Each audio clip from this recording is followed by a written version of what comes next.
你等会就坐这里，可以吗？我铃铛给你拿出来，开始了你就摁，来摁一下。啊，开始了哈。哎呦，好，再来，加油！该懂得一个脚去蹬一下才会走。加油加油！真的是好棒！该懂得一个脚蹬。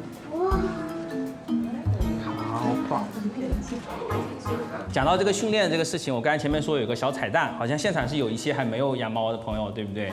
啊，然后呢，那我们最近在做一个小火车计划，那这是它现在的状态啊，前面那个是公鸡，我们看到很严重，对吧？那它现在是可以啊，在人的面前直接从人的手上吃东西啊，然后我们看一个，包括啊，经过2个月的跟人的相处啊互动之后，它也可以学会按铃铛，那完全没有问题的啊。